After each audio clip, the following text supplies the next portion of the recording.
देखो अभी तुम लोग को बताएंगे वर्ग 12 का हिंदी, ठीक है ना। चैप्टर का नाम है छपय और एक्सरसाइज 4 है, ठीक है। इसको नाभा दास लिखे हैं। कौन लिखे हैं? नाभा दास। इस चैप्टर में आप कबीर और सूरदास के बारे में जानेंगे। किसके बारे में जानेंगे?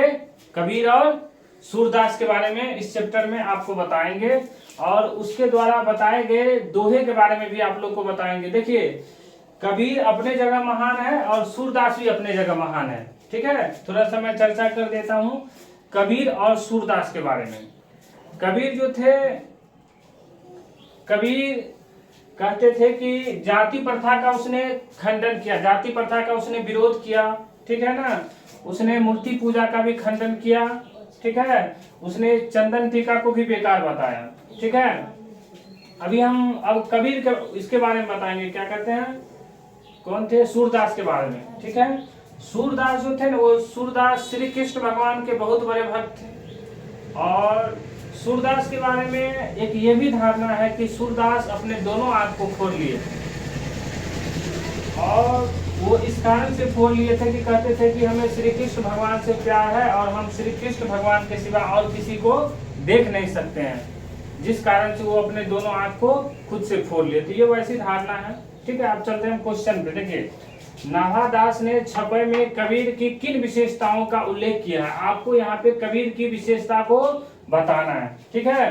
तो कबीर ने भगवत गीता को सर्वश्रेष्ठ माना, ठीक है। उसके बाद पहले ही आप लोग को बताया कि कबीर जाति प्रथा का खंडन करते हैं। कबीर ने हिंदू मुसलमान दोनों का प्रमाण तथा सिद्धांत की बात की। कबीर कहते थे कि मूर्ति में भगवान नहीं है। कबीर क्या कहते थे? मूर्ति में भगवान नहीं है। इतना ही नहीं, कबीर ने चंदन टीका का भी विरोध किया। आप अपने मन से अलग से भी लिख सकते हैं। इस क्वेश्चन के अलावे भी मैं आपको जो बात समझाता हूँ उसको आप लिख सकते हैं अपने कॉपी में, ठीक है। उसके बाद अगला क्वेश्चन पे आइए। मुख देखी नहीं भनी का क्या अर्थ है? कबीर पर यह कैसे लागू होता है? मतलब ये कहा जा रहा है कि कबीर महोदय ये कहते हैं कि हम मुंह देख के कोई बात नहीं किए, ठीक है। जैसे अभी देखो आप क्या होगा कि आप आसपास में देखिएगा, कोई आदमी है, कोई बड़े आदमी है, वो अपने यहाँ कोई भोज करते हैं, नहीं भी अच्छा रहेगा, आपसे पूछा जाएगा कैसा था, आप कहिएगा बहुत अच्छा था। समझ गए बात को ना। जैसे अभी मेरे सामने हम बोलेंगे अच्छा मेरे बारे में कोई बुराई करो, तो तुम लोग बोलेंगे नहीं नहीं सर आप तो सबसे महान है। समझ गए बात को ना। तो कबीर में ये नहीं था कि जिसको जैसे देखा उसको वैसे उसने अपने कविताओं के माध्यम से या फिर दोहे के माध्यम से लिख दिया। उसने मुंह देखकर कोई बात नहीं की, ठीक है ना। सीधा सीधा यहाँ पे क्वेश्चन ये कर रहा है कि किसी का मुंह देख के ये नहीं तो वो है कैसे, और उसको देख के बोल दिए कुछ और, ये नहीं करना है, ठीक है। देखिए फिर से मैं क्वेश्चन पे डिस्कस कर रहा हूँ। मुख देखी नहीं भनी का क्या अर्थ है? कबीर पर यह कैसे लागू होता है? देखिए कबीर ने मुंह देखकर कुछ भी नहीं कहा, जो उचित समझा वही कहा, अर्थात कोई बात न तो पक्षपात पूर्ण कही और न ही भयादि के कारण कुछ कहा। देखिए फिर से मैं इस क्वेश्चन को अपनी भाषा में आपको बताता हूँ। कबीर कहते हैं कि हमने किसी का मुंह देखकर कुछ नहीं किया या फिर कुछ नहीं कहा, जो जैसे थे जिसको मैंने जैसे देखा उसको वैसे ही मैंने बताया, ठीक है। चलिए आगे। अब ऐसी बात एक और कौन कहे, हम इसको जब खत्म कर लेंगे तो उसके बाद लास्ट में आपको बताएंगे। सूर के काव्य की किन विशेषताओं का उल्लेख कवि ने किए? यहाँ सूर का मतलब होता है बाबू सूरदास। क्या होता है सूर का मतलब? सूरदास। सूरदास के बारे में आपको हम बताए कि सूरदास क्या थे? दोनों आंख से अंधे थे, तब भी उसने बहुत सारे, उसके पास ज्ञान का था भंडार था, ठीक है। जैसे कबीर महोदय के पास ऐसा कहा जाता है कि कबीर कहते थे कि हम कागज कलम छुआ नहीं। समझ के बात को ना। कबीर कहते थे कि मैंने अपने जीवन में आज तक कागज कलम कभी छुए नहीं, ठीक है। बहुत सारी दोहाएं हैं कबीर के बारे में, फिर भी लोग कबीर पे पीएचडी कर रहे हैं। बताइए, कबीर जब कागज पेन आज तक कभी छुआ नहीं, तभी लोग कबीर के बारे में पीएचडी करते हैं। बहुत सारे यूनिवर्सिटी पीएचडी करवाते हैं कबीर के बारे में। चलिए मेन बात पे आते हैं हम क्वेश्चन पे। सूर के काव्य की किन विशेषताओं का उल्लेख कबीर ने किया? पहले ही आपको बता दिए हैं कि सूरदास जो थे वो श्री कृष्ण भगवान के बहुत बड़े भक्त थे। अब जिसके लिए वो अपने जीवन का सबसे प्रिय चीज आंख को फोड़ सकता है, ठीक है ना। क्योंकि किसी व्यक्ति को आंख नहीं तो वो दुनिया ही नहीं देख पाएगा, ठीक है ना। तो वो श्री कृष्ण भगवान के लिए अपने कविताएं, अपने रचना किस प्रकार से करेंगे, ये चीज को हम लोग भले भांति जान सकते हैं, ठीक है।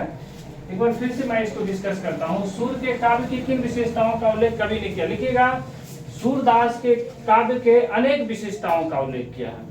नाभादास जी ने सूर के काव्य के चमत्कार अनुप्रास के साथ उनकी भाषागत रमणीयता का उल्लेख किया है। उन्होंने कृष्ण के जन्म कर्म रूपादि का प्रकाशन करके बुद्धि निर्मल किया। मतलब ये इस काव्य में नाभादास ये कहते हैं कि सूरदास जी जो थे, सूरदास जी ये मानते हैं कि हम श्री कृष्ण भगवान के बारे में रचनाएं करके या फिर उनके गुणगान करके अपने जीवन को धन्य करते हैं। चलिए आगे क्वेश्चन पे आते हैं। क्वेश्चन कर रहा है कबीर ने भक्ति को कितना महत्व दिया। क्या कहता है, कबीर ने भक्ति को कितना महत्व दिया। एक चीज देखिए, जब भी कबीर का नाम आए तो आप लोग को सबसे पहले याद रखना है कि कबीर कहते थे कि जाति धर्म का खंडन करो। ये नहीं कि वो मुस्लिम है, फलाने हिंदू है, फिर चिल्लाने ये है, सब अलग अलग है, ये नहीं। वो कहते थे क्या कि जाति धर्म का क्या करो, खंडन करो। और इतना ही नहीं, कबीर कहते थे कि भक्ति को सर्वोपरि माना। क्या माना कबीर? भक्ति को सर्वोपरि माना। कबीर निर्गुण संत था। क्या था कबीर? निर्गुण संत था। अब तुम लोग को निर्गुण सॉन्ग समझती हो क्या होता है निर्गुण गीत? किसी को आता है? तुम लोग को आता ही नहीं होगा निर्गुण गीत। देखो, जब कोई व्यक्ति सब मर जाता है, आसपास के या कहीं पे मर जाता है, तो गाना नहीं गाया जाता है, बीरही की अगियां ऐसे करके जो गाया जाता है उसी को निर्गुण कहते हैं। आप लोग पिछले क्लास में भी पढ़े होंगे, 10th के हिंदी में पढ़े होंगे बाल गोविंद भगत के बारे में। थोड़ा सा मैं क्वेश्चन से थोड़ा हट के कुछ बात बता रहा हूँ। तो बाल गोविंद भगत के बारे में पढ़े होंगे, वो भी कबीर के भक्त थे।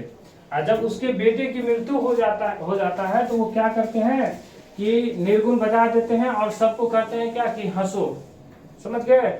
और लोग जब इसे उसका कारण पूछते हैं तो वो कहते हैं कि देखिए, इसलिए मुझे हंसना चाहिए कि आत्मा परमात्मा से जाके मिल गया है, ठीक है, और आत्मा परमात्मा से मिलके ही खुश होते हैं। चलिए फिर से मैं क्वेश्चन पे आ रहा हूँ।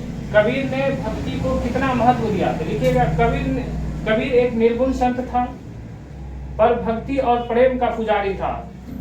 उसने भक्ति को सर्वोपरि माना और वह कहता है जो व्यक्ति विमुख है उसका धर्म अधर्म है।